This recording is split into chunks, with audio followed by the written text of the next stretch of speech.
All right, welcome back to the channel, guys. Frazier Smith here. We are going to be going over Edison tier list. I'm about to make one right now in front of you, and this is with the knowledge that I have since changed since I think the last one I made was in April of 2022. So if you ever wanted to compare like the way my thought process has changed since then, that video is available on the channel. There's been a lot of things that have changed my mind about the way I view Edison format now that I'm a year in and having played a lot of the better decks, I feel like, and seeing what their strengths and weaknesses are. I have some very, I'm very opinionated, obviously. Like, I think you guys know that by now. I'm very, very opinionated. And I stand very firm on the things that I believe when it comes to Yu-Gi-Oh! I am someone who's played this game for a very, very long time, probably have 15 plus years in this game, and a pretty well accomplished person too. Like in real life Yu-Gi-Oh! I think I stopped playing when I had 22 tops, YCS champion, stuff like that. So I do feel like I know what I'm talking about when it comes to a lot of things in this game. And yeah, I just have very, very strong opinions about where the format is currently.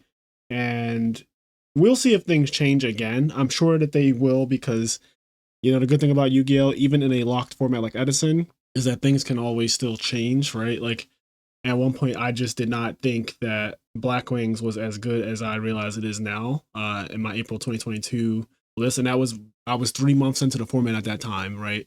So I started around January, and by April, I made a tier list.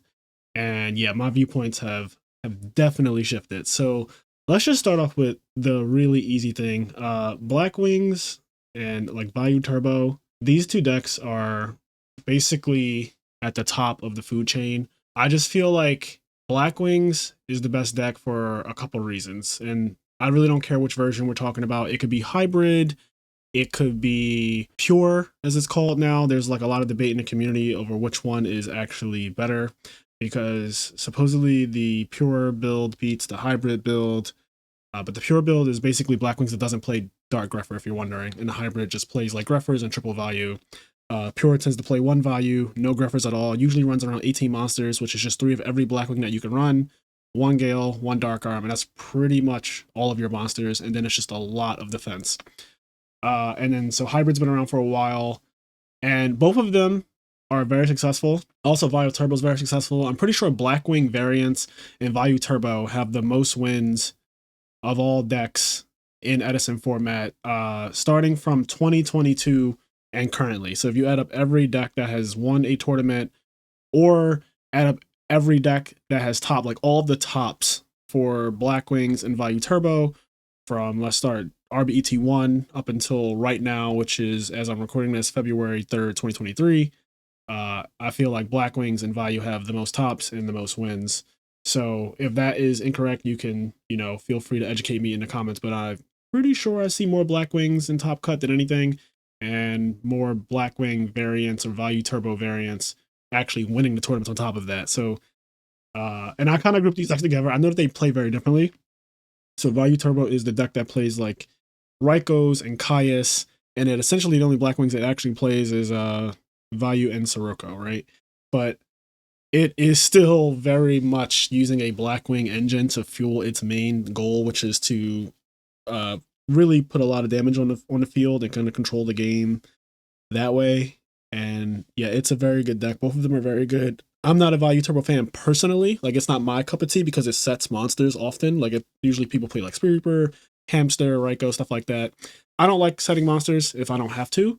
And that's just a personal thing with me in Edison format. There's plenty of people who are happy setting their Goblin Zombies and their Raikos and all that stuff. I personally do not like it. So it is not for me, but I still acknowledge a deck being good despite the fact that it's not for me. That being said, on the topic of decks that I will say more about Black Wings real quick before we go on. Because a lot of people do wonder, like, why am I so adamant about Black Wings being the best deck? And there's a couple things that I think really just set it apart. One of them being its consistency, which cannot be understated. There are a lot of inconsistent things about Edison format, right? Like, all of the decks don't have a lot of searching going on as modern Yu-Gi-Oh does. Like, modern Yu-Gi-Oh, you create your hand or you do the same exact thing every single game in Modern Yu-Gi-Oh! Because all the decks have all their cards all the time available. Every card kind of searches every card, or every extra deck monster searches the rest of your deck. So you always basically do the exact same combos in Modern Yu-Gi-Oh! Like if you ever watch any Modern Yu-Gi-Oh! Tier Elements or Flunderies or any of the modern decks, when they start playing, they end up with the same boards pretty much. And there's a level of consistency that is represented in Modern Yu-Gi-Oh! That Edison doesn't have. And when you go backwards, so for me, when like I quit in around 2016, 2017, I think at the before Zoo got to a point where it was playing like diagrams and stuff like that, is I was out of the game by then. And when I quit, the decks were still very consistent, very search heavy. So going back to play Edison last year, I was confused on why every deck just seemed so bad, because I'm used to just a crazy amount. Like Nekroz was a deck in 2014, and Nekroz is exactly what I was talking about in the sense that you literally create your hand and you search whatever you need always. Like every game is basically the same with Nekroz in the sense that I'm always going to get to do like Valkyrius, draw 2, Brionic, pitch to search a guy, sure search, Trishula you if you have the setup for me to do so. It does the exact same thing. And that's as early as 2014. So that's 4 years after Edison. And that just became the way Yu-Gi-Oh! Was for a very long time. And it probably was even like that before then. Like Dragon Rulers is very similar too, in the sense that you do the same thing every game as well. You get my idea, but Edison format is far removed from that level of consistency amongst all the decks. They're just very, very underpowered. And that's what makes it fun though. Do not get me wrong. There is something beautiful about knowing that you are going to get at least 2 turns and cards like Gold Sarcophagus are playable. Like the fact that Gold Sarcophagus is a playable card in this format, when I first came back to Edison and people were like playing Gold Sarc, it just seemed crazy to me because you don't get 2 turns in Modern Yu-Gi-Oh! You actually do not get 2 turns to wait on a card. Like that is not a thing that you can afford to do ever. So yeah, Black Wings, it has a lot of consistency. A lot of your hands are very similar because it does play 3 of all of its cards, and its cards do a lot with just a few of them. That's something else that is crazy. What I mean by that is like one Shura beating over a monster is literally a +2, right? Like you kill their monster, so you go +1, and then he summons a guy once he kills that monster, and that's another +1. Like that is actually just a Shura attacking a guy and killing it is a +2 right there. So that's really insane. And Blizzard by itself, well, I shouldn't say by itself, but Blizzard with a guy in the graveyard is also a +1. But then when it is just not a +1, so when you synchro with the guy, let's say you bring back Kalut or you bring back a Bora or Shura, it turns into Goyo Guardian or Brionic. And I just think that there is something absolutely ridiculous about your normal summon being able to be the best synchro in the entire format, which is Brionic, or a 2800 beat stick or a 2800 trample guy. Like your normal summon being able to be that is insane. Also the fact that it doesn't negate the effect, so bringing back Gale is extremely ridiculous. And then the deck gets to play really broken cards like Icarus Attack, and that card helps to invalidate a lot of the decks that are going to be in B tier and stuff like that. Like so many decks that rely on gimmicks, Icarus Attack just kind of makes them feel bad. Like, right, if you see Just Desserts is on this tier list, and that's because that's like Chain Strike, for example. Chain Strike is theoretically, you could play Chain Strike as a deck. You could play Burn as a deck theoretically, but Black Wings has a built-in end phase card that can absolutely ruin you trying to just set 3 or 4 or 5 and hope to live the next turn or hope to gain a massive amount of card advantage from chaining a bunch of cards together. And so it has a lot of built-in outs to everything. It's another thing about the deck that I really like is that there's pretty much no situation you could put a Blackwing deck into that it can't actually get out. And that is worth its weight in gold in this format, because there are a lot of decks that do some really ignorant things, like the Christia decks, and they really can make it almost impossible to win, but then the Blackwing deck has outs to everything. And because it gets to play all the good traps, it gets to play Royal Oppression, it gets to play Black Whirlwind, which is an auto win by its, like that card is on my top 10 most problematic cards in the format video. So if you haven't seen that yet, please check that out. I posted it around the same time that this video will be posted. So, but yeah, Black Whirlwind is very problematic. It's at 2. Kalut is a problematic card. It's a hand trap. You can't really see it coming. It can be used on your open life points. So if I'm attacking directly and you don't know if I have it or not, and your life points are at a certain amount, you might just lose the game right there. Like you could just lose the game at 3,000 because a Bora attacked you, and you didn't do anything about it, and then I just dropped Kalute in the damage step, and now all of a sudden your 3,000 life points are at 0 because you didn't know that I had Kalute. It's just very ridiculous. So, yeah, Blackwings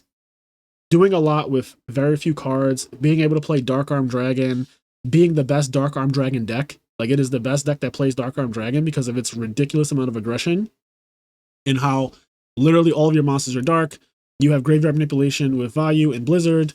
It just does a lot, and you don't. And it's another deck that it plays Dark Arm, but it doesn't need it. Like, it's not necessary. A lot of games are won obviously without Dark Arm at all. So it's just an extra layer of ignorance in the deck. And yeah, it also deals an incredible amount of damage very quickly. Like, I was test playing against Steve Silverman as early as last night. We were just playing last night, and we switched decks a couple times. I started off with the Frog deck, and he tried to play Hero Beat, and now it's just like that matchup. Frog just shits on like Hero Beat decks and stuff like. Next, I played Triple Alias and all that. They can't deal. Dupe Frog is an OTK basically, but like also Monarchs just ground them out of all their cards, so that's the whole thing in itself. But when he switched to Blackwings, I started getting absolutely destroyed playing Frogs, right? And I'm playing like the top players Frog list, and there's no amount of plays that I could make that would change the outcome of those games that I lost, because it would be stuff like, obviously he just wins because he opens up Whirlwind, and that is a lot of advantage just there. If I can't out the Whirlwind, is too much. And if I do out the Whirlwind, what did it cost me to do so? Like, am I now Kaiusing the Whirlwind and leaving up his Blackwing monster? And then am I attacking to the Blackwing monster after he blatantly searched Kalute? It's very awkward. You can't really rush them down with your deck. Like, you can't rush down a Blackwing deck with Monarchs. It's just not a real thing to do. So you don't get enough time to establish your mid to late game, where the Monarch deck is very strong because of it plays triple with Miracle Fusion, it plays strong Synchrons, and then obviously Monarch Train is really strong as well. But what I found that was happening often was that we weren't getting that late into the game. Like, I was getting attacked so hard in the games where, like, okay, you have a Battle Fader, but his deck was running double Oppression. And Oppression is annoying. Like, it's actually really annoying when your opponent Oppressions on your Substitute, or the Oppression your Miracle Fusion, or your Junk Synchron, or your Special Summon Swap Frog, or your Special Summon Evil Hero Infernal Prodigy. Like, Oppression is still very good. It is still very, very good. I understand that it's not the best card in the Blackwing mirror match specifically, but against most of the decks in the format, Oppression is actually very good. So yeah, it Blackwing just puts you on a clock. And it's just scary when you play against. I'm actually not used to playing against Blackwings, not using Blackwings. When I play against Blackwings, I typically am using it because I've been using it for so many months now. And so me finally switching, and I've been playing Frogs in real life at my locals for the last month, I want to say. It is just not pleasant. Also, this is very long-winded on just like all the stuff surrounding Blackwings, but I feel like because I said it's the best, I have to justify it. And Deck Devastation Virus is another part of why I think the deck is absolutely ridiculous too. Like, that card also destroys all of its bad matchups, and the best side deck cards against Blackwings get destroyed by Deck Devastation Virus. Like, Consecrated Light is absolutely ridiculous against Blackwings, right? I will not deny that. That card is insane against the deck. But Deck Devi not only destroys that and all copies of it for 3 turns straight, but it also destroys the decks like Fairies, for example, which people say are a bad matchup. Like, Blackwings lose the Fairies is what people say. I do not agree. I think if anything, at best, Fairies have a 50-50. At best, I still think Blackwings etch it out 55-45. If for no other reason than games 2 and 3, the cards that Blackwings have against the Fairy deck are just very strong if they resolve. Like, you resolve Consecrated Light, cool, we're going to sit here for a while. I resolve Deck Devastation Virus and you're playing Fairies, you're out the game. Like, you're actually out of the game. If you don't believe me, test that matchup, resolve a Deck Devastation Virus at any point, and see if your Fairy opponent can play the game after that. I promise you, they will drop all of their cards, and it will just be the end of the game. And the same thing is true a lot of the time when you play against the Frog deck. Like, Deck Devastation Virus is absolutely devastating. Plants can't deal. They also can't deal with the deck at all. Like, the quick draw decks, they can't deal with Blackwings. The fact that the Blackwing deck has a lot of trample built into it with Boras and Armwing is actually relevant in that matchup, because you get all these tokens and stuff, and your monster's like just going Sirocco, Bora, Pump, attack your face down, and it's a Raikou, and you take 3600, which is something that happened to me last night. when we were playing in my testing with Steve Silverman. Literally, that took away 3,600 of my life on turn one. Like, he went second, and that was his first play. And it's like, why did I just take almost half of my life? And you didn't do anything. Like, you just summoned two guys, which is already, it's already kind of absurd that Black Wings can just go summon, summon, summon, and all that stuff. But like, he just went summon, summon. Like, just two summons, burst out 3,700 damage, and attacked my face down monster, and I lost almost half my life. It's not okay. And yeah, it just has really good matchups across the board. There is no, I don't feel like when I sit down with Black Wings ever that I am the player who has to be worried or that I'm at a disadvantage. I feel like every match is winnable. Like, every best 2 out of 3 is winnable with the deck. And it's very comfortable playing it. It has a great amount of traps, a great amount of offense. And if your opponent doesn't have specific hands, like they need certain things to beat you. Like, it's just not going to happen if they don't draw certain things. Whereas you just draw any combination of Blackwing cards basically will get the job done, right? Like, I've won games in so many obscure hands and positions that I'm like, only Blackwings get away with this. Like, this would not happen with other decks. So yeah. All right. After that, and this is not literally the order that I think as far as where the rest of the S tier decks go, but I'm just going to put them all up here now. So this is Zombies, this is Fairies, this is Christia Sworn, this is Hero Beat, and is there one more? Let me see. So this is Diva Hero. Oh yeah, Frogs. So like, these are, all of these decks up here are what I consider the S tier decks in the format. I think all of these are basically the best deck, right? Like, there's Black Wings being the number one undisputed, like, for me personally. Like, I think Black Wings and Black Wing variants, these types of decks are the absolute best. And then all the other decks right here, these ones are also extremely good. I think that they're completely capable of beating Black Wings, of course. They're completely capable of beating each other. Obviously, there are bad matchups within them. But in general, I think that these are the best decks. One, because they're very consistent and very powerful, and they all do something relatively unique that, like, is pretty annoying. So we've already done the first two, Blackwing Value Turbo, but I guess I'll go to Zombies. Zombies is the main OTK deck in the format. Arguably Dragon Turbo OTKs too, but that deck is very inconsistent, and so I do not have it in S tier because you end up losing rounds to literally your deck more often than not. And that is just very unpleasant.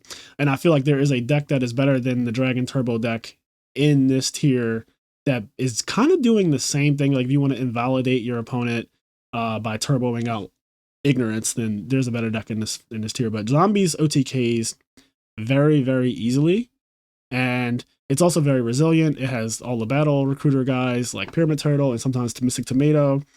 Goblin Zombie on the field is an insane card. Leaving it up means that your opponent can Caius you and get advantage, or they can summon Diva or Plague Spreader, and then that causes so many issues because then the best synchro monster in the format, Brionic, comes out, and they search Mizuki, and then they get a free bounce on any card on your field, and they don't even lose advantage because they can just bring back, their Goblin Zombie with Mizuki's effect. So it becomes a whole thing. They just can really, really out advantage you. Also gets to play one of the best cards in the format, which is actually Book of Life.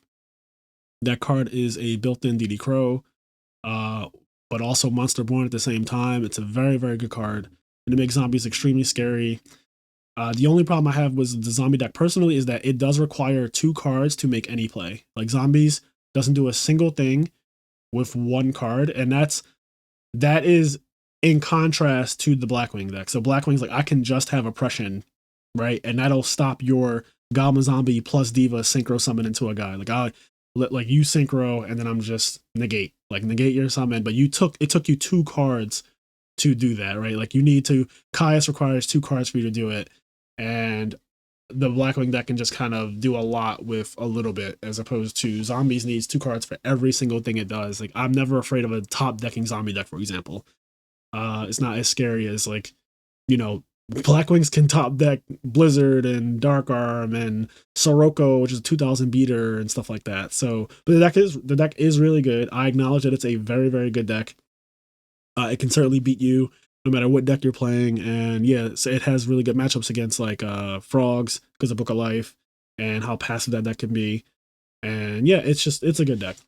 Okay, for me, this has been one of my favorite decks lately, but the frog variants, the frog hero, frog junk hero, frog monarch, but with something added to it, they have been my go-to lately, and I'm really, really in love with these decks. You have so many like plays and things that you can do, and the deck plays completely face up, so it's my style. It doesn't set monsters. If it's setting a monster, something is wrong usually. Like that means I'm setting dupe frog, and my hand's probably not that good. But 90% of games, 99% of games, I would even say, I am playing face up, and it is just a very strong engine. You grind your opponent out of all of their cards very slowly sometimes. Sometimes it can happen quickly, but it depends on how bad your opponent. If your opponent's playing bad and they commit too much to the field, then you take all their cards very quickly. If your opponent is like trying to hold their cards and not play into the field, you will pick them off one by one. This deck is very, very strong when played well. And if the game goes long, it is incredibly powerful because of Treeborn Frog just being a perpetual like +1 every single draw phase. You're like, draw for turn, bring back Treeborn Frog. And that is just like, instead of drawing one card per turn, I'm basically drawing two. It's very, very strong. Treeborn is insane. And in this deck with the Miracle Fusions and the Junk Synchron and the Caiuses and the Rises and the Malicious Edge, and sometimes you get to draw off of Summoning Malicious Edge because of Infernal Prodigy's effect, which comes up very often actually. This deck does a lot. It also has the random trample damage from Malicious Edge is really good. I actually won a game specifically because there was a value in defense mode, and I top deck Malicious Edge and just tributed it and attacked it, and that was actually game from 2,200 life points my opponent had. He just took 26, and yeah, so this deck is very good. Definitely S tier. I think that it's proven watching any of the RBETs and the deck devastators and stuff like that. If you look at any of the tournament results from the last year, you'll see guys like Rodnak.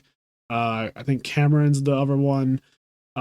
People top with this Guari also. Shout out to Guari. Shout out to all three of those players. They kill it with pretty much every deck they play, but Frogs being the main one for, I know Rodnak is like the frog guy, right? And so is Guari. So from what I see, that deck is very good in the hands of a good player. I don't think that many people who play it are good, but the good people who play it are insane. It's kind of how I feel about the Frogs and where they're at in the meta. So what I'm saying is the ceiling for Frogs is very high, in my opinion, after playing it and seeing how many things you can do and how many things you can do differently. The ceiling is very high.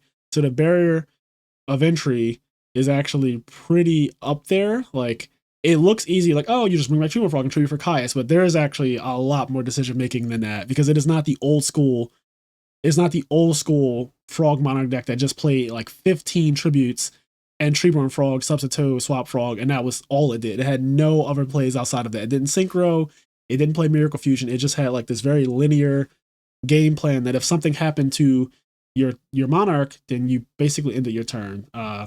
So that deck, and that's actually what this is. This Light and Darkness Dragon is representative. I'm going to put it here for now. But this is representative of the old school, like the actual 2010 Frog Monarch decks that were around. If you look at the list that they played, there's like triple Ryza, triple Caius, triple Light and Darkness Dragon, and then you have Dark Dust Spirit. You might have Vanity's Fiend. You might have Zaborgs. I've seen Jinzo, stuff like that. Like, it's just like a bunch of tribute monsters and very linear in what it does. So that's what this deck is in B tier here. But the 2022, 2023, the way Frog's being played now is so different from what they were played 13 years ago. And I would not consider these decks to be on the same tier. Also, just like the way Substitute is being used now is so insane. I'll also say that this Substitute can be representative of the Frog FTK/OTK deck that like Frog Slicer is known for. I hope to God that never becomes popular, because it is very unpleasant. Just the amount of time it takes is unpleasant, right? Like, if nothing else, because no one really wants to play against an OTK/FTK like this, but if it was quick, that'd be one thing. But the fact that it takes so outrageously long to finish your combo is just really, really unpleasant. So I will have it also technically in S tier because it does do well, pretty decently, like a pretty decent amount, but luckily it's not well represented, like the FTK/OTK version of this deck. So I'm glad that it's not well represented. Anyways, the next deck is Fairies. So this is representative of the fairy decks that run like triple Shining Angel, multiple Christias. If you look at the deck that won RBET Rulers, that's basically what this is. I have it in S tier. I think Fairies is an insanely good deck. It is very good if you're good, but it's also good against bad players because Herald of Orange Light, bad players tend to not play around it at all.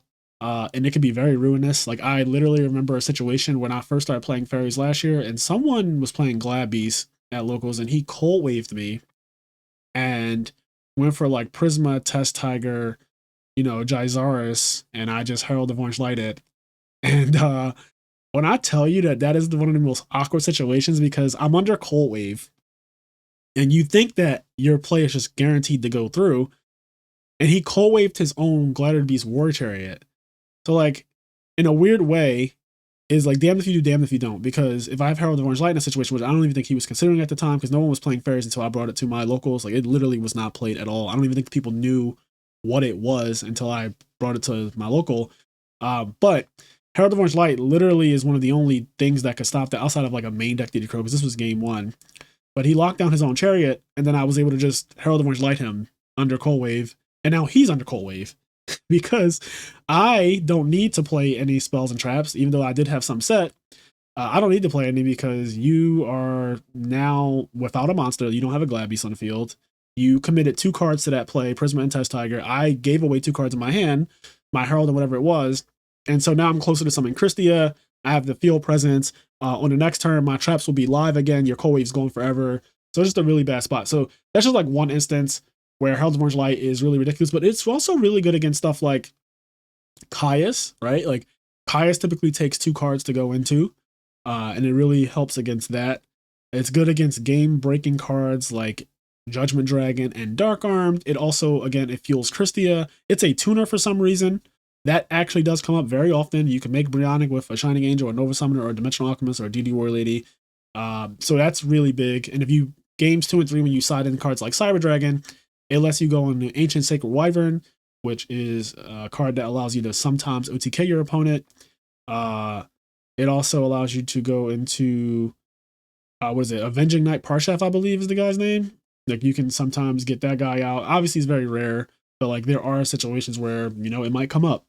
And as long as you get the 4 fairies, this deck is very dangerous. You could just crash all your Shining Angels or Nova Summoners and end up getting a guy like Honest, then bounce Honest to your hand, and you have 4 fairies and you summon Christia, and the game starts to snowball. So the deck is very, very good. It also does, out of all the decks, I want to say, it does give me the most problems when I'm playing Black Wings, just because of how resilient it is. Like, normally when I'm playing Black Wings, I feel like I'm just running people over. And when I play against Fairies, I can't win the game fast.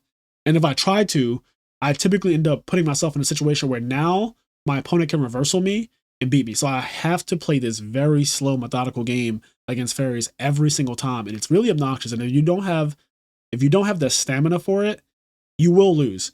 They will catch you in a way where you end up making one small misstep against the deck, and it will literally cost you the entire game, because the advantage can get out of hand if you allow it to. What I like about the Blackwing deck in that matchup is that all of their monsters can be beat by Shura. So Shura just gets constant like values and stuff. And that is a good feeling, knowing that like all of their monsters are really weak without Honest. Like Dimensional Alchemist is weak, Shining Angels and Nova Summoners are weak. And so you just beat all of them. And that is worth its weight in gold. So the Fairy deck is very, very good.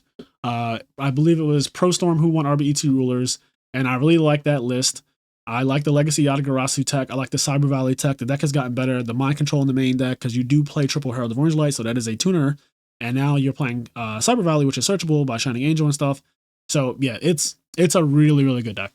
If you're wondering why Christia is here, so this is representative of the relatively new Lightsworn Christia deck. Now, the reason why I say relatively new is because I'm sure that, the first time Lightsworn and Christia combined, it wasn't November 2022. That wasn't the first time somebody ever tried to play that.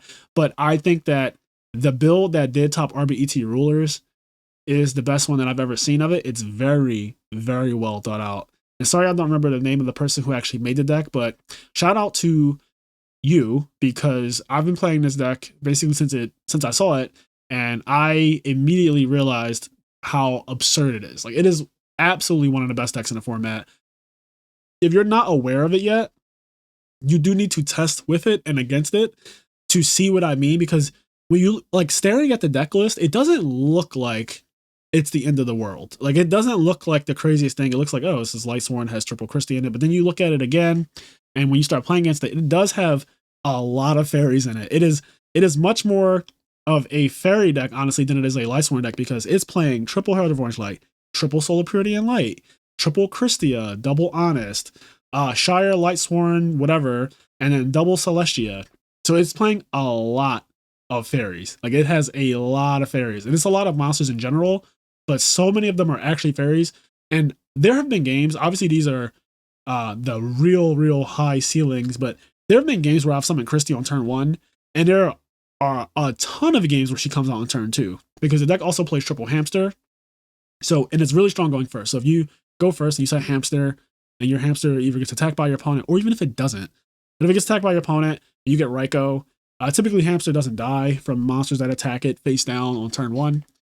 So if it gets attacked and it's still there and you get Raikou, you can literally flip Raikou and then tribute for Christie right there without having to have 4 fairies. And that's just, sometimes that is just too much for certain decks. Like the Frog deck has a problem with that. Zombies can have a real big problem with Christia. And it's just obnoxious. And even if they don't attack it, you can flip your own Hamster and then get Raikou and then tribute it regardless and just not mill. And that's also still fine against certain situations. Like if your opponent's like draw a pass, which people do because of Gores and Trag and Battle Fit and stuff like that, you're like, okay, well, here's Christia. Now you can't use any of your in-hand battle trap dudes. But yeah, the deck is really good. It plays 5 boss monsters, so 3 Christia and 2 JD, and it plays double Beckoning Light and Call It a Haunted. And what I really like about it is so much of the deck is well thought out. So whoever built this is really good at deck building, in my opinion. It does not main deck Heavy Storm. It does not main deck MST. And I love that because of the psychology behind not main decking those cards. So here's how I think all good Yu-Gi-Oh players should think. When you are playing against Lightsworn, right? And your opponent is milling. They have, let's say, 20 cards left in their deck because they're just they're milling everything. They're doing what Lightsworn does. You do not see Heavy Storm in their graveyard. What do you think as a good Yu-Gi-Oh player? You don't know his deck list. You don't know what he's on. You just know that he's milling a combination of Lightsworn monsters and Fairy monsters, but you don't know his deck list, right? You don't know his 40. So you see him milling. You don't see Heavy Storm in the graveyard. A good player is going to think, okay, either this guy he has Heavy in his hand, or he's going to draw Heavy at some point because there's only a certain number of cards in his deck because he's milling most of them and I still haven't seen it. What this does to your mind is it makes you afraid to commit too many back rows to the field. Not to mention that the deck plays Judgment Dragon, so you're already skeptical about putting too many back rows on the field because you might just get blown out by a JD. But on top of that, you're really frantic about the idea of setting more than one sometimes because of Heavy Storm just being so ridiculous. And so you never see it in their graveyard, and you're constantly expecting that, oh, as they mill, they're getting closer and closer to it because you never see it. So it makes you play differently. Like you might just be like, okay, I'm just going to set one. I don't see Heavy still. He probably has it or he's going to draw it. I'm just set one back row. And then the deck plays triple Lila. So it punishes you for setting one back row. And so it's, in my opinion, it's absolutely brilliant the way it's built. I love it so much. And it actually gets away with murder. Like it's crazy that a deck that doesn't play Heavy Storm that is so explosive gets away with it. But when you play it, it'll just make sense to you, like how it functions. It plays through traps very well. Like it plays through traps very, very well. And it gets to side the best card against Black Wings, which is Consecrated Light and Beckoning Light with that and stuff. It has like, Christia. It can do a lot. So it's a very scary deck.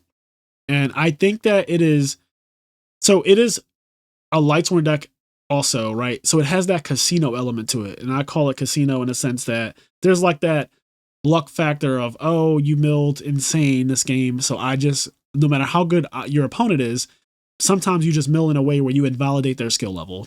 And it happens when you play against Lightsworn. Sometimes like they mill Wolves and Necrogardener and Plague and everything is going correctly. They mill 4 names really quickly and they have the JDs. And it's like, it didn't matter how good I am or how good I was in that match. You just get destroyed, right? Sometimes you play against Lightsworn and they just casino you out the game. It's just hide, like the dice get rolled and they steamroll you. It actually happened to me in my first ever RBET tournament. I still have that replay, and it's actually just funny. I was playing the fairy deck. I was playing against Lightsworn, and I got literally destroyed. I think his very first play, he won the die roll, or won rock paper scissors, and he played Charge the Light Brigade as his turn 1, frame 1, game 1. Charge the Light Brigade, it mills Wolf and Plague Spreader Zombie immediately. Like, that was the immediate thing that happened. And then I'm pretty sure after he milled the Wolf and like he searches whatever, he also went summon Card Trooper, milled 3, and I think that hit Necrogardener. So this is all turn 1, right? And this is obviously just the most crazy variance. It's like, wow, I'm just getting ruined here, and I haven't even taken a turn. I haven't done anything wrong. And I tried to go summon DD War Lady, attack Card Trooper, and he's like, fuck it, I'll just Necrogardener you. Like, that's how bad I was getting beat, that he knew that he could do something as because you don't need to do that. Like, you're already winning so much on just your turn 1. You don't need to do that. But it also just makes it where, like, I'm not even going to let you try to get in this game, right? So I got blown out, and this Lightsworn Christia deck can do the exact same thing, but I think it does it better than both regular Lightsworn and Dragon Turbo. And why I bring up Dragon Turbo is because I think Dragon Turbo is another casino deck. It's a deck where you're trying to essentially invalidate your opponent's skill level, because it doesn't matter too much how skilled you are. If you're playing Dragon Turbo, you're either going to pop off or you are not. It is very seldom that you'll win games grinding, right? Like, you just summoned Red Eyes Darkness Metal and you brought back Quackimero Drago, and we play like this little back and forth. That does not really happen. Your deck isn't designed to do that anyway. Your deck is designed to absolutely draw a bunch of cards, discard a bunch of dragons, super Drew for a lot, and then create a perfect hand at OTKs. That is what the deck is designed to do. And when it doesn't do that, it obviously is lackluster because it's not a very defensive deck. And it can't really deal with certain situations easily. Like, obviously Colossal Fighter and Armor Master are really hard to deal with. So I put it in the category of what I like to call casino decks: Dragon Turbo, Lightsworn, and this new Lightsworn Christia deck. But I think the Lightsworn Christia deck is the best casino deck I've ever seen. Like, if I had to pick a deck where I'm trying to invalidate my opponent's skill because I'm just going to mill broken and have this high variance thing going on where I hit 4 fairies really early, or like things go terribly wrong for my opponent because I'm just drawing green cards like Solar Recharge and Charge the Light Brigade. If I want to do like invalidate my opponent's skill level, I just feel like the Lightsworn Christia deck is the best one out of all of the casino decks to do it. And yeah, I think I only have 3 decks that are considered casino, and it is Dragon Turbo, Pure Lightsworn, and Lightsworn Christia. So, and the last one in my S tier is Hero Beat / Hero Stun variants. These decks I think are very underrated, actually. I think people don't like them, but they do well often. And not to be results oriented, but like, I also play Hero Stun and Hero Beat, and it is a very boring deck. It is super boring to play, but it is actually just good. And if you don't think so, I think that you're just lying to yourself. It gets to play some of the absolute best cards in the format. Let's start with the fact that it gets to run Stratos, and it is the deck that sees Stratos more than any other deck because it plays triple E-Call. So you have Rhoda, triple E-Call, and Stratos itself, which is 5 copies of Stratos. Gemini Spark is actually an insanely good card, especially like certain trades that it can make are just so good. I also think that it getting to play Honest being one of the most problematic cards in the format. Again, check out that video if you haven't seen my top 10 most problematic cards in Edison. But spoiler alert, Honest is on that list, and Honest is in this deck. It is very good in this deck. This is just a beatdown deck, and because it's just a beatdown deck, it gets to play cards like Skill Drain and Royal Oppression, and some variants play Miracle Fusion. Miracle Fusion is also a really, really, really good card because of Absolute Zero. But the deck is fairly consistent. And again, outside of Black Wings, this is probably the most consistent deck because it does the exact same thing. Like, we're talking about consistency in terms of, do I do the same thing every game? You are going to summon Stratos pretty much turn 1 every game. And it's going to lead to a +1, and then it gets your Alias, which gets the rest of your deck set up, and it's just going to do its thing. It's a very, very, very, very, very consistent deck, and very good. It's just boring. And that is also an excuse that a lot of people use why they don't play Black Wings, is because it's boring. And I get that. I used to say the same exact thing about Black Wings before I became a Black Wing player, but I like winning, and so I don't really care about something being boring if I'm winning. That's just me personally, because to me, winning is fun in itself. So it will remove my boredom, the fact that I won the game. That's how competitive I am. So yeah, these are all of my S tier decks. So just to recap, we got Black Wings, Value Turbo, Zombies, Junk, Hero, Monarch / Frog, Monarch variants, but not the old school ones that just play a bunch of Monarchs and no kind of extenders like Miracle Fusion, stuff like that. Then you also have like the Frog Slicer deck. Pure Fairies that play Shining Angels and Nova Summoners, D-Alk and stuff like that. Lightsworn Fairies, which play triple Christia, double JD, 5 Boss Monsters, really insane deck, the best casino deck. And then Hero Beat / Hero Stun. I don't really care which variant. I think that all of them playing 5 Stratos are really, really good and deserve respect. And it's just a very underrated deck. I will probably be doing a YouTube video on most underrated decks in the format. I think that this one is, I really do believe this deck is one of the best in the format. But yeah, we can talk about that another time. Okay, so I want to move into A tier now. What's an A tier? All right, Dragon Turbo. Despite my gripes with the deck, right? Like, despite the fact that I do not like that, how good I feel I am as a Yu-Gi-Oh player, right?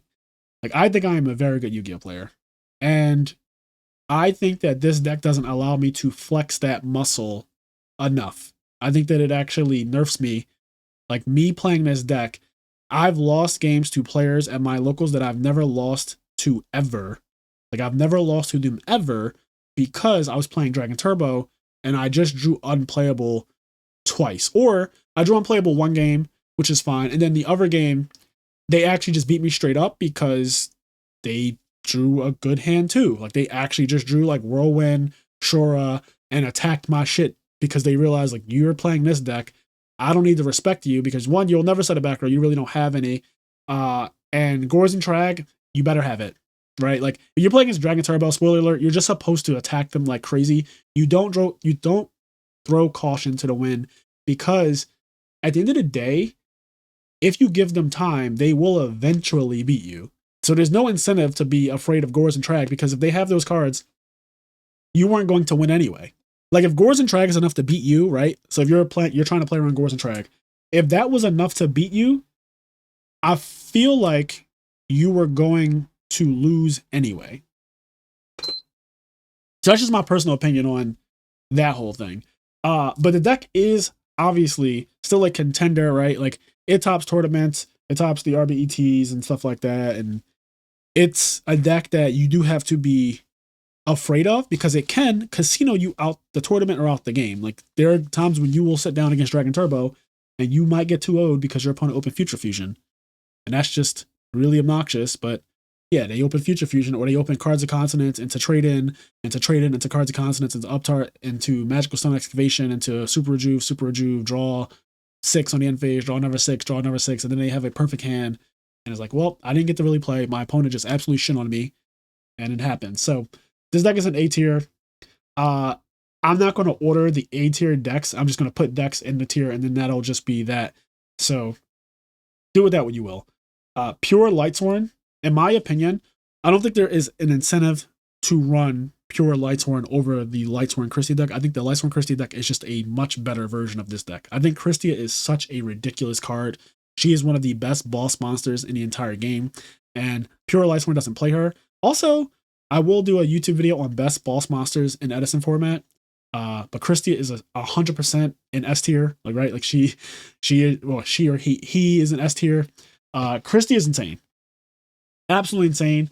And I think that just playing 2 JDs, which is what Pure Lightsworn plays, just playing 2 JDs, I feel like is not enough to just win a tournament. Or, like, sure, you might be the luckiest Lightsworn player in the tournament and you'll be the guy that topped, but your luck is going to run out eventually. The deck has so many one-ofs, like 1 Neckar Gardener, 1 Lumina, 1 Charge the Light Brigade. And I think that does hurt it from what it used to be in 2009 when the deck had 3 of all of its cards and stuff. So the deck got hurt a lot before Edison format.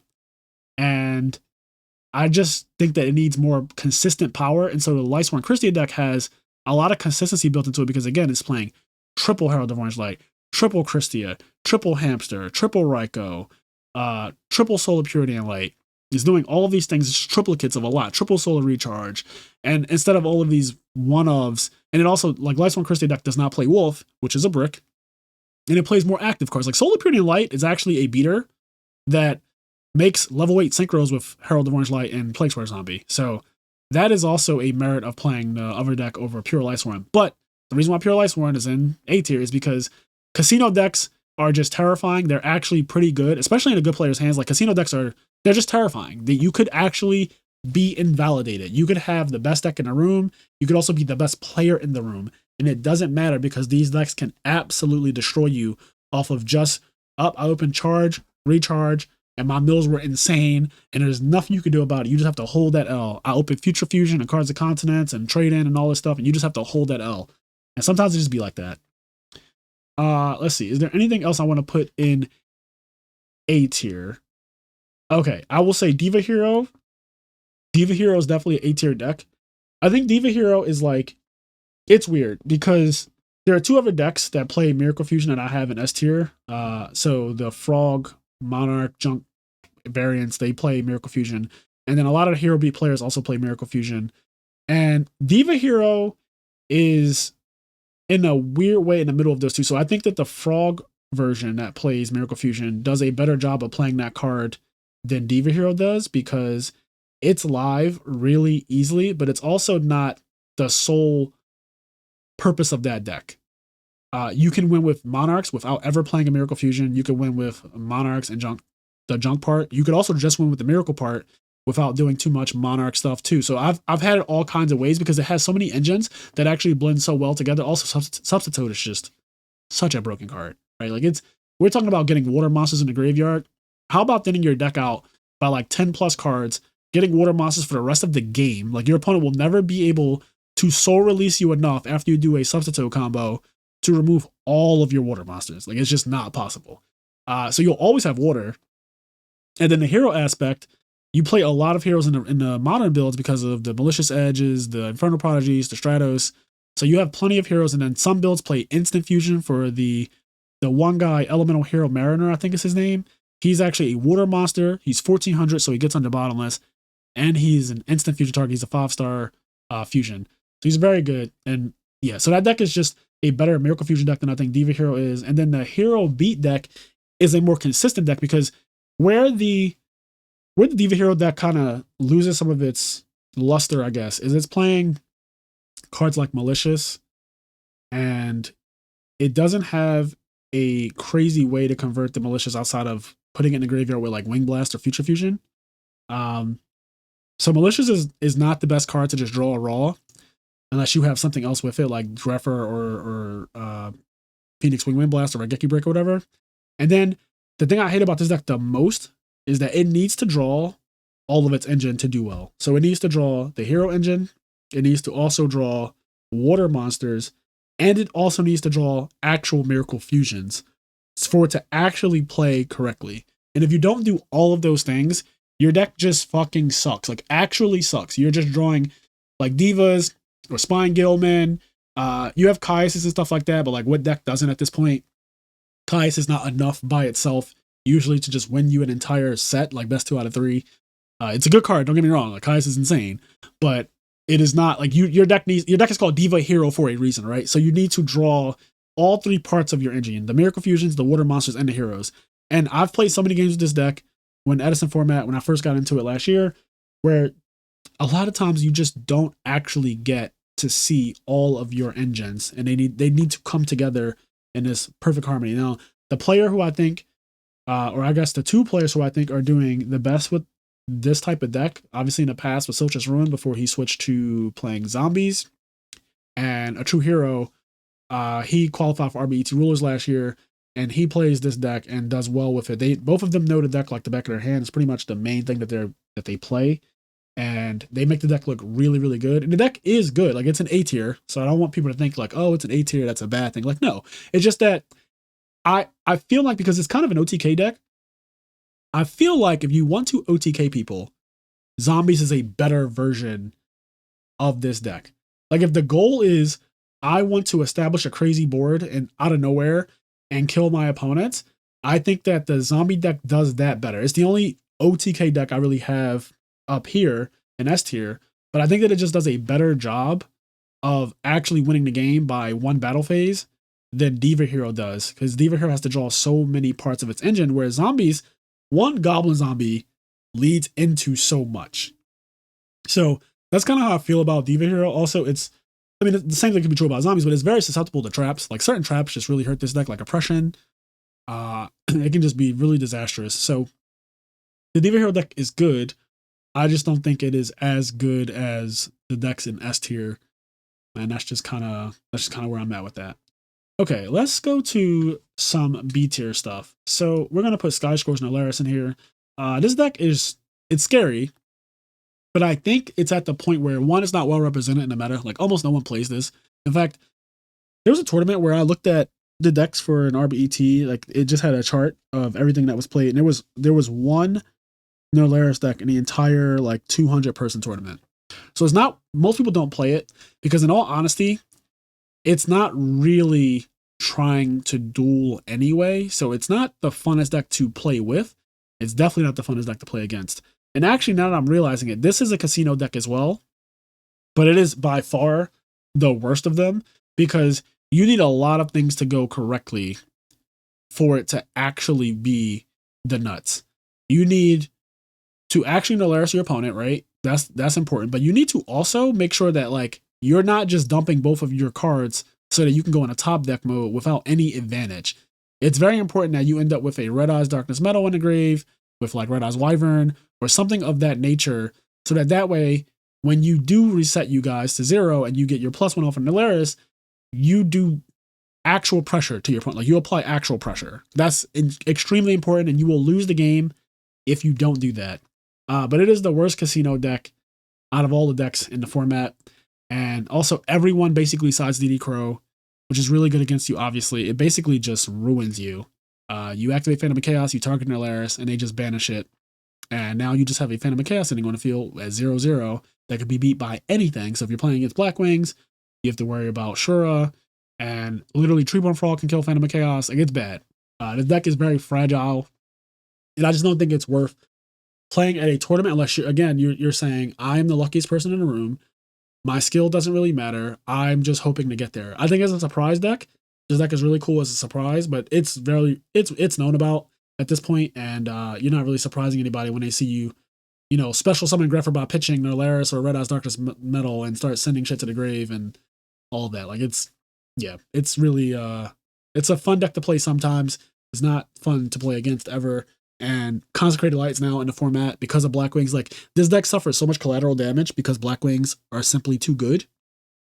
And Consecrated Light ruins this deck. Like, I think your out is just Red Eyes Wyvern, but like it loses to any trap. Like any trap deals with Red Eyes Wyvern. So yeah. Okay. Machina decks I want to put in A tier. So Machina decks is like, there's this newer one that I actually want to try on the channel. It plays Caius. It plays a bunch of Machina Force. It might even play 3 Machina Force. I'm not sure the exact deck list, but it definitely plays, triple Gear Frame, triple Fortress. It plays more than 1 Machina Force. And the idea is, you can just start recurring this 2500 boss monster over and over and over again, which is really obnoxious. If he doesn't get Deep Prison or Bottomless specifically, Fortress in a Grave, when you're just dropping Machina Force to bring it back with 1 card, is actually so broken to bring back a 2500 monster with 1 card. It makes every gear frame that you draw 1800 plus 2500 because the gear frame just searches the Machina Force to bring back the Fortress. So that's very, very good. Also, he has the other effect where he looks at your opponent's hand, which is akin to Trap Dust Shoot, and Information is king in this format. Those decks are really good. I also think that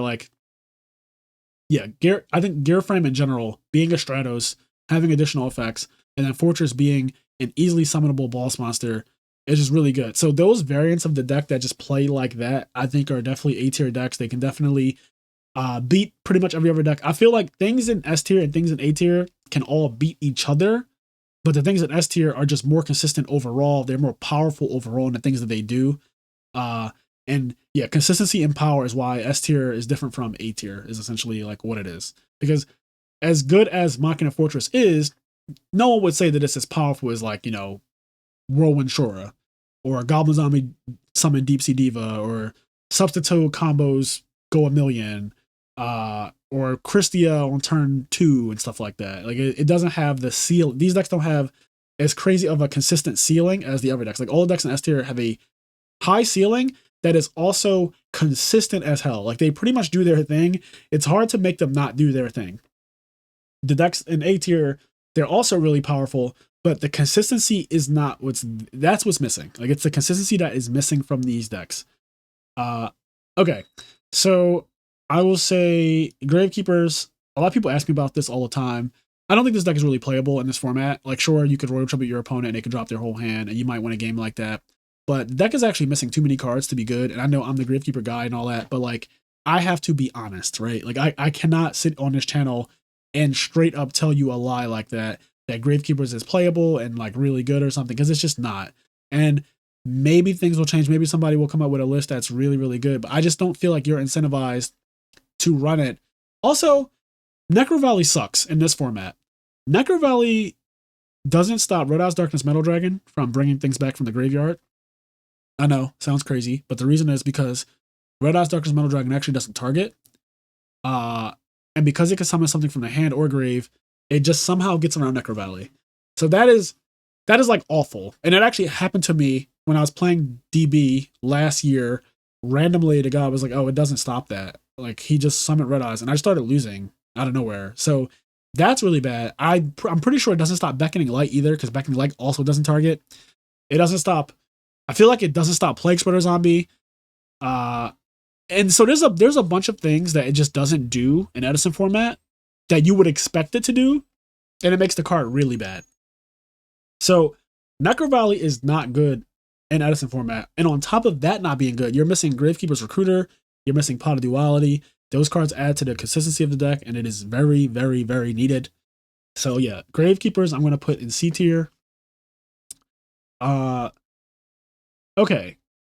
Gadgets actually got second place at the actual SJC Edison the 75th in 2010. The deck has not done a single thing since then. It's been 13 years. I haven't seen this deck do well at a single RBET tournament. I haven't seen the deck do well at any of the deck devastators or anything like that. And I am not sure if it's just a matter of low representation. I don't think the people playing it are necessarily bad players. I think that the deck ceiling is just too low. I think the deck ceiling is so low. It just reminds me of Frog Monarchs from 2010, where people just play 15 tributes and swap frogs and Treeborn Frogs and substitute to get Treeborn Frog in a grave, and they just did one play per turn. This deck is basically the same thing. Like, sure, it of course plays Monkey and Fortress and Gear Frame, but at the end of the day, you playing like 9 gadgets and a bunch of traps and removal, it doesn't cut it in 2023 Edison. It just doesn't. And you can't beat the frog decks at all. Like, that matchup is abysmal. Dupe Frog is insane against you. Substitute is insane against you. The Dupe Lock is insane against you. Monarchs are insane against you. Dark Dust Spirit is insane against you. Like, there's so many things that go wrong. Also, Black Wings is just a better gadget deck because of Whirlwind. Your guys are small, so they get beat over by every Blackwing. There's just no real incentive. Also, one of your guys being 1400 is a really bad number to have in Edison format, where fairies are now a deck. They didn't exist. Fairies in the way that they're played now in Edison, they didn't exist in 2010. Like, the fairy deck just did not exist. That wasn't a thing. And now that's one of the best decks in the format. Some people believe that fairies are the best deck in the format. And so, whether that's true or not, the fact that they play multiple 1400 attack monsters, like most of them play 5, like 2 Nova Summoners and 3 Shining Angels. The fact that you play a 1400 guy on your deck is so bad because they crash and then they get another guy, so they go +1 there, and then that just leads into more things that can go wrong for you. So this deck is very underpowered, and there's no real incentive to play it, is the problem. Like, everything else just feels better. Like, your +1s, we're at the point Yugioh where we just know that they're fake. Like, you have gadgets in your hand. Your hand size is big, but like, what are you holding? It's just gadgets. Like, they're just gadgets. There's nothing to be afraid of.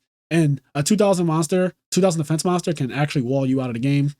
So the deck is just really, really underpowered. Also, this deck falls victim to things that it didn't even do wrong. What I mean by that is that most people saw Pulling the Rug now.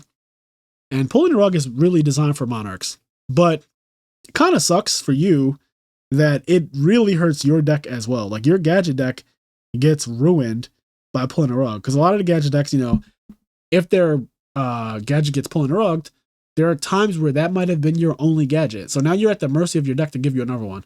Or it also hits Machina Gear Frame, which is your access to Machina Fortress. And that is really, really obnoxious too. The fact that it basically ends your turn, like pulling a rug ends your turn. It's your normal summon, your deck only normal summons basically. So it's really, really bad for you to get pulling a rug. And yeah, that's not even your fault that people are signing that. Like people aren't signing pulling a rug because gadgets exist. They're signing it because of Monarchs. It just so happens that it fucks you too. Okay. Flamvel variants. Where do I want to put Flamvel decks? Because Rekindling is actually an insane card. Like it actually is an insane card. And it's hard for me to say, I have to put it in A tier. I have to put Flamvel variants in A tier. I really do. I just can't in good faith say that it belongs down here in B tier where these are like not very good decks. And this deck actually has some blowout cards in it. Flamvel Fire Dog is actually really good. Like if I consider Shore to be good, then I also have to consider Flamvel Fire Dog to be good. Making level 8 synchros is actually a pretty decent thing when you have back rows to protect them. And this deck just has some of the scariest top decks. It plays Caius usually. So the way the Flamvel deck is typically built is it either plays spies or hamsters, sometimes both. But they have these really big butt monsters that they set that summon more monsters. And the reason that's important is because they play 3 Flamvel Magicians, 2 to 3 Flamvel Magicians, which is a 4-star tuner. It gets on the bottomless trap hole. And if it's hamster and it gets attacked and doesn't die, then you get to summon your Flamvel Magician and you can make Stardust and you still have the Reiko set. If it's spy, you can get Descendant, you can tribute the spy on your turn and pop their back row, then summon your Flamvel Fire Dog or your Flamvel Magician, make a level 8. It also gives you access to Dark End Dragon, which everyone has now because it's just readily available online and we don't have to worry about it being $1,000 like it was at the actual Shonen Jump Championship back in the day. So Dark End Dragon being a normal thing that everyone has actually increased the stock of the Flamvel deck because now you can just go into Dark End with either Spy or like Goblin Zombie. I've actually seen Flamvel Zombies be a deck. It's actually pretty decent too. But yeah, Flamvel I think is actually a decent deck. I don't think it's played much, but I think it's actually decent. And it's a deck that could beat you. We could probably argue that it definitely, like I don't really care about the ranks of most of these decks, but I'll say this is definitely at the bottom of A tier if it's going to be in A tier. Or we could argue that it's at the top of B tier. So I don't really care like either way, but I think that Rekindling is just too good of a card to say that this is a B tier strategy. Glad Beast. I know people hate this deck. Some people love it. So there's like, Glad Beast is like mayonnaise. You either absolutely love it or you absolutely hate it. Like some people call it the cringe. Some people say it's cancer. This deck gets shit on a lot.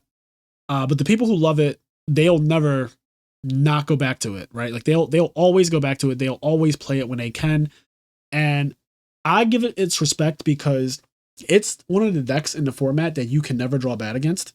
If you draw bad against Glad Beast, you actually just lost the game. Like that is just how that works. In fact, you don't even need to draw bad necessarily, but let's establish the first thing. You can't draw bad against it. That's point A. Point B is that sometimes you didn't even draw bad. You drew a hand that's decent, but like Glads can just invalidate your hand sometimes because of what they have. Like if they have Trapstein or Prismatest Tiger and stuff like that, and you just drew battle traps like Deep Prison and Mirror Force, those things can get you ruined when they're just popping your cards without actually attacking. And yeah, it's really annoying to play against this deck. Like I personally don't like playing against it because the matches are always really close unless they draw bad. If they draw a bunch of monsters, the deck just loses. But like when they get to play, it is such an obnoxious deck. Obviously, it just recurs all of its cards really quickly. It pluses really quickly. I always say with Glad Beast, you know if you won or lost a game very fast. Like playing with it or against it, you know who was winning this game within the first few turns. There's no coming back. There's no grinding out of situations. And usually it's just someone got tempo too early, either the Glad Beast player or the other player, and the game's over. So yeah, Glad Beast, it's A tier because it absolutely can destroy certain decks. So Frogs don't want to play against Glad Beast. I would argue that Lightsworn variants also don't want to play against Glad Beast. And it can also be good against other decks too, like zombies and stuff like that. They can be good against fairies, of course. But yeah, Glad Beast is an obnoxious deck. It's very good though.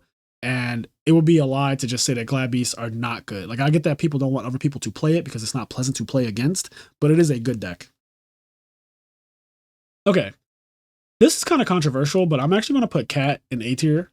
It's also not a deck that many people play, but somehow, some way, a deck that's focused around one card is somehow actually just not bad. Like, it's a deck that I've lost to many times, and it can just get you. Like, I don't know what else to say about it. It can just get you. Summon Cat Good is actually so obnoxious. Like, Summoner Monk, Rescue Cat, the whole deck revolves around just that. And even though it's so weird to me that a deck can revolve around literally one card, but it just works. It gets to play Pot of Avarice, it gets to play Caius, it plays like hamsters and stuff like that for resilience. And the first time you're open, in the sense that you don't have defense, here comes Rescue Cat or here comes X-Saber Erebellum, and you're just losing cards for not playing the game the way they need you to play the game. So it's actually a really good deck. I've dropped so many games to it, mainly to my friend Vinny Casello. Shout out to Vinny. He's in the IMNerd Podcast Discord server.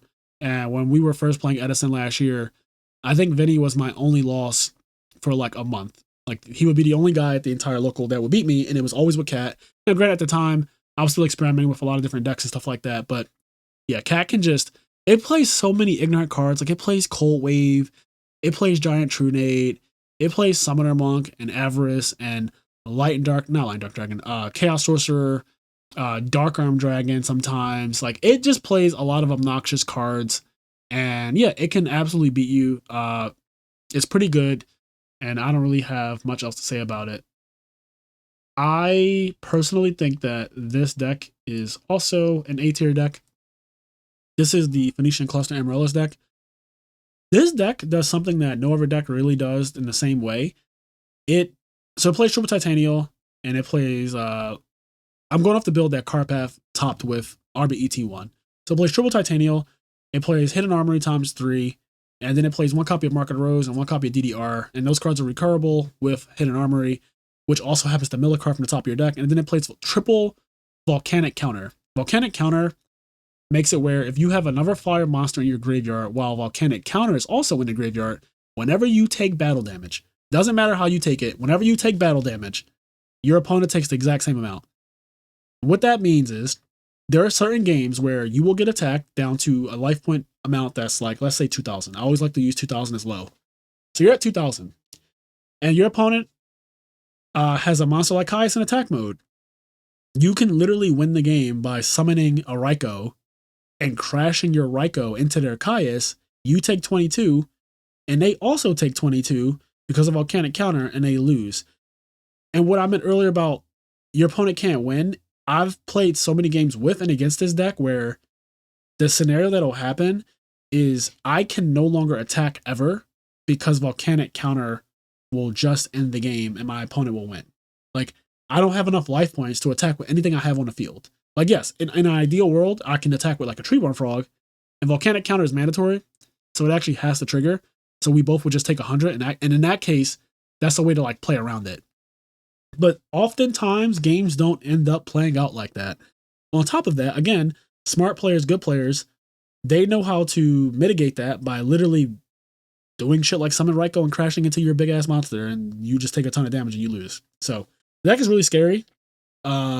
It plays multiple copies of Brain Control, essentially, because Market of Rose is a searchable Brain Control for all intents and purposes. And because of the way this deck plays, it's a life point deck, and kind of the same way that Black Wings are. So its goal is really to make your opponent's life points as low as possible, and that's your win condition. Not like, it doesn't need to make your opponent's life point 0, because obviously every deck essentially wins by, oh, you're at 0, like, you know, durr. But what I mean is that getting to a 2,000 or lower is the win condition in itself. Like, the game isn't over yet, technically, but like, you can't win now because you can't attack me ever again because of Volcanic Counter in the graveyard. And so eventually, either I will just attack you, or it'll get to an awkward point where like you just realize you have to scoop, and that happens too. It's like I can't win. Like, I know I can't win. If I have to put all my monsters. I've seen people put Caius in defense mode, and at that point, it's like, bro, now he's just going to attack over all your monsters. you're going to lose anyway. Like the situation is not going to suddenly change itself. So this deck is really good. I actually made a video on a solo series that's currently on our Patreon. I'll upload it eventually to YouTube, I think, but right now it is a Patreon exclusive episode. So if you want to see that, see it in action, and it's a very, very good match too.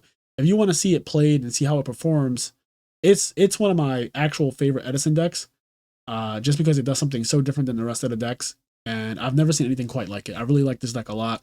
I think it's underrated. I don't think that it definitely doesn't see enough play. But I think it doesn't see enough play because it's underrated. And a lot of people just focus on what's in S tier. Like if you look at tournaments, right? If you look at actual Edison tournaments, most of the time you're just seeing these decks in the brackets. The decks in S tier. These are the most represented decks. And then you get your trickles of Glad Beast and Dragon Turbo and Light Torn and Diva Hero and stuff like that. But like most of the time, these decks up here, these are the decks that most people are playing. These are decks that most people are trying to win with. All right, let's move on. So Quick Draw and Quick Draw variants. I personally hate Quick Draw Synchron as a card. I'm not a fan of it. This is the deck that actually won the SJC in 2010. I just don't think that the deck is very good in modern Edison. I think like it has a lot of overrated cards. I think Drill Warrior is overrated. I can't wait to do my overrated video. But Drill Warrior is an overrated card. Like because of the way you have to get to it also, like Drill Warrior is just very overrated. You commit so many cards to summon Drill Warrior. It takes, I think, a 3-card commitment. And that is not ideal. Like in Edison form, I just think that having to have Quick Draw plus Dandy plus a card to discard it's kind of wild that you do all of that turn one. And like that doesn't even guarantee that you win the game. Like you use 3 cards and it's not even a combo that's like you guarantee win. Like I can just set Oppression now. And on your standby phase, when he goes to come back, I Oppression. And now you just put 3 cards into it. And that happens a lot because I play Oppression. I'm an Oppression player. But like, I don't know. I just don't think that Quick Draw Synchron's that good. It's highly susceptible to interruption. In fact, there was a game that I played where my opponent was discard Volcanic Shell, special summon Quick Draw. And I waited till he paid 500 to get the other one. And then I DD Crowed, and I asked the judge, like, does this work? Like, if I crow it, does it prevent him from searching? And he still pays 500. And the judge was like, yeah, that's how that works. So now he just had a Quick Draw in defense mode and had to pass with a Quick Draw in defense mode. And I just went Summon Sure, attack it, get value, attack for 800, Synchro for Catastor, and like, the game just started to fall apart. Like, I forget if I had Deck Devi or not, because I feel like if I Synchro for Catastor, I must have had Deck Devi, but I didn't need Deck Devi right there, let's be clear. The deck is just, it's still fine, right? Like, it's an A tier, it's fine. I just think that the way people build it, I don't like the Volcanic Shell build, so let me just say that. I think that putting 3 cards into a Drill Warrior is also insane, but what I do like about it is Pot of Avarice. I think Titanial is the second best normal summon in the entire format. Like, the fact that Titanial is just a normal summon is crazy. Like, you just Lone Fire out Titanial is wild. And I call it a normal summon as like a meme. Like, obviously, she's a special summon. But what I mean is that, like, Lone Fire Blossom being your normal summon that becomes Titanial is crazy. A 2800 monster that's, honestly, she's better than most synchros. And the only downside to her, obviously, is the fact that you draw her and she absolutely sucks when you draw her. Like, it does not feel good when you draw Titanial. But that's just life. Like, sometimes you draw Titanial and you got to hold that. And then sometimes you're able to tribute for her and all is well. But yeah, this deck, I think that it has a lot of bad matchups. Like, Black Wings being your worst matchup is really, really bad for your deck. For Black Wings to be your worst matchup and Black Wings to be the most represented at every tournament. If you look at any pie chart of Edison tournaments and see what's the most played deck, Black Wings is the most played deck in every Edison tournament. And like every recent Edison tournament. So I would say in the last 8 months, Black Wings has been the most played deck in every Edison tournament, right? And you just have a really bad matchup against that because they have Natural Trample, which is relevant against you because of all the tokens and the low defenses of your Rykos and stuff that you set. So that on top of Blackwing decks playing Oppression hurts you really bad. The Breed Dragon, Lone Fire Blossom, Quick Draw, all of it gets stopped by that. Really awkward. And then the natural DD Crow being good against your Pot of Avarices, your Debris Dragons can leave you in awkward positions as well. So, and sometimes you don't get to, like, the goal of the deck is to grind your opponent out, but sometimes you don't get to because they just, Minor Edison Yugioh can be fast. Like, I won't say that it's always 2 turns and stuff like that, because I definitely argued against that earlier. But some games can be modern Yu-Gi-Oh quick, where it's really, really fast, and you setting Raikos and stuff is just not cutting it. Also, I hate playing a deck like this that sets monsters so often when you have to go second and your opponent already set their monster. Like they set their Raiko or whatever turn 1, and now you have to do the exact same thing. It just doesn't feel good. So I personally always speak out against that. Okay. X-Sabers are not ready yet, to keep it simple. Like, the deck is just not ready yet. I don't know what else to say. I know people like playing it, but it doesn't have Dark Soul. It doesn't have Boggart Knight. It doesn't have Pashul, I think. I don't think he's out either. I don't think Reinforced Truth is out. Correct me if I'm wrong on any of those, but I just don't think those cards are available yet. And they matter. They matter a lot. They matter a shit ton. In fact, this becomes one of the best decks after Edison. Like when the next set comes out, X-Sabers becomes literally one of the best decks. But in its 2010 pre-Dark Soul state, it is not very good. And it is kind of a meme when I see people playing it. I've definitely lost games to it because it can pop off. It does play Rescue Cat and Fall Trolls and stuff, so it can pop off, of course. But like, it's just not consistent enough, I feel like. Or it doesn't have the power it really needs to warrant you actually playing it. Chain Strike, Burn decks, and all that type of stuff, C tier. Like, I just don't think they're very good. And the reason is because, again, Black Wings is the most represented deck in the format. And Icarus Attack being in the main deck, on top of some Blackwing players are like, they play like main deck Nobleman of Exterminations and shit like that. Could you imagine? Could you imagine? I guess most of your traps are chainable, but like, it's still annoying that much back row destruction. Like, a lot of people play Dust Tornado, actually, and that's more impactful than Nobleman of Extermination. So let me just correct that. A lot of Blackwing players also just main deck double Dust Tornado, and that hurts you too. Like, in phase Dust Tornado, I hit your Threatening Roar, or I hit your Accumulated Fortune, and like you're in a bad spot. So all kinds of burn decks, I just think they do poorly in this format. I think Gear Town decks in general, while they can, of course, overwhelm you some games, in general, they play a lot of bricky cards, like very bricky, very inconsistent deck.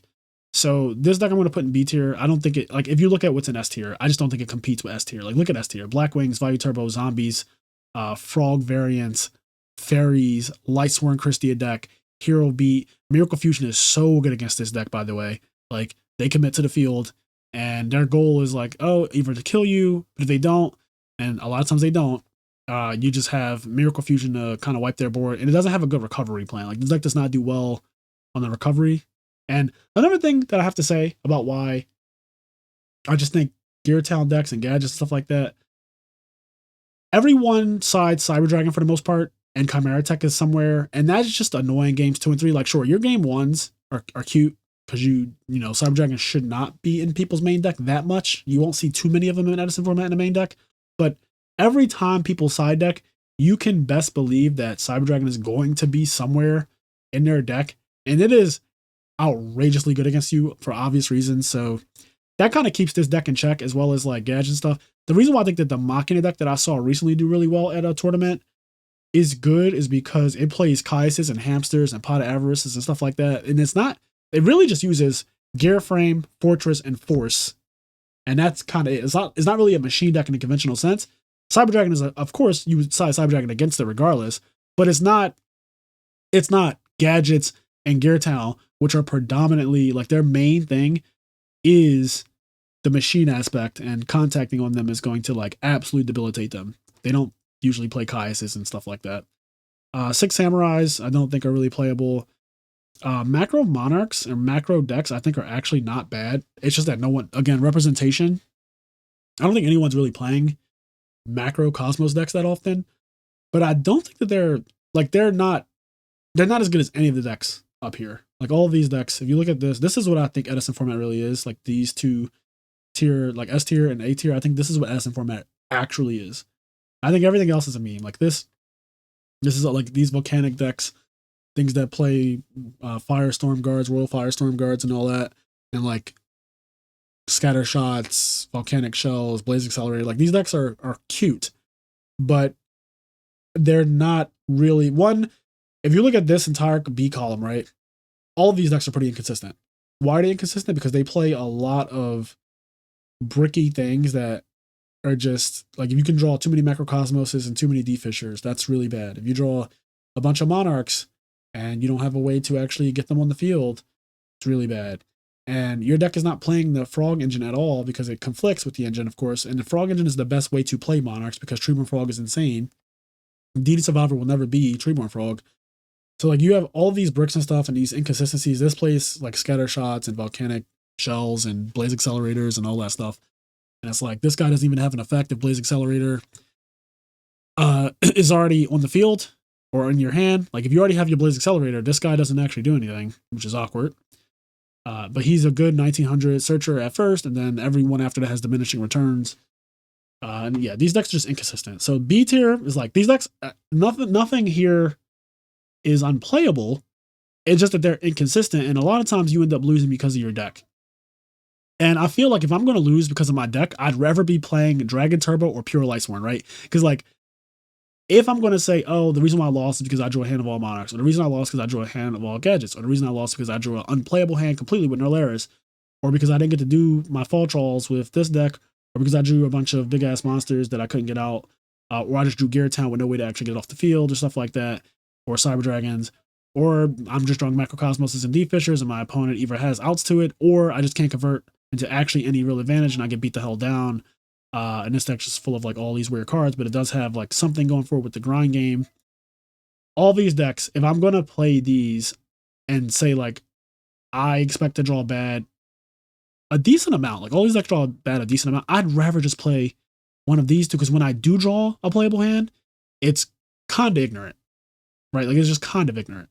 So this is my tier list. I don't think any of these decks are D tier. I mean, maybe we could do this. Let's just put this in D tier. I don't think you should be playing Burn, but I don't think it's necessary for a deck to be in D tier. But I think that the decks down here, like the C tier decks, I don't think that they're really like necessary. I don't think you need to be playing them. They're kind of, this is borderline jank season right here. Like, this is borderline jank. Like, jank is obviously going to be all the D tier stuff. This is borderline jank. And this stuff is like playable, but very inconsistent. This is all really good stuff, but not as high of a ceiling as what's in S tier, and then S tier is just the best. Like, this is just the best. This is what's winning most of the tournaments. This is what most people are afraid of playing against. Like, all of these decks, this is what people are afraid to play against when they play in tournaments. But this is also what people prepare the most for. When you look at side decks, most side decks are made with these decks in mind. Like, these are the decks that people are siding the most for, like Light Mirrors and Deck Devastation Viruses and Consecrated Lights and Mask Restrict and Pulling the Rug and DD Crows, stuff like that, like Snowman Eaters. These are the decks that people are siding. When you look at people's side deck, you could tell what the best decks are because people's side decks will tell on you. Whereas people aren't really siding for like the shit down, like I would have, like people aren't specifically siding for anything in B tier or C tier. Like, no one is siding cards for Gravekeepers or Laris specifically, or Fall Troll deck or Gear Town deck. They're not doing it specifically for like, oh, I have Gear Town in mind, so I'm siding Cyber Dragon. It's more so like, I'm siding Cyber Dragon for anyone that's playing any kind of machine variant, period, right? Like, that's kind of what's happening there. And it just happens to really mess you up. So yeah, that's the end of this. I hope you guys enjoyed this. This was a very long one, but I think that I got my points across. Let me know what you think about my tier list. Let me know how you feel about certain decks. Like, if you feel like a deck should be in a different spot, put it in the comments and explain why. And that can be a conversation that we have. But I really like doing these, once every maybe 6 months or something, because Edison format changes, I think, over time. I think that right now I have a really, really good grasp on the format because it's been a full year and I've played it a lot. And I think I just am able to argue all of my points, and I'm open to like new ideas. And if somebody can have good counter arguments, I'm open to all of those things. But I do think that S tier is just like kind of locked. Like, I think S tier is pretty locked. I'll be really surprised if somebody thinks that any of these decks in S tier are just actually not. And then if you think that something in A tier belongs in S tier, I guess I could see it like for some of them, but I think that when we talk about consistency, you're always going to lose that argument, right? Like you're always going to lose the consistency argument. And that is just where I'm at with it. So leave a comment, like and subscribe if you enjoyed this video. Help us to get to 500 subscribers. That's our goal right now. We really appreciate it if we can get to that. And yeah, I will catch you in the next one. Peace out.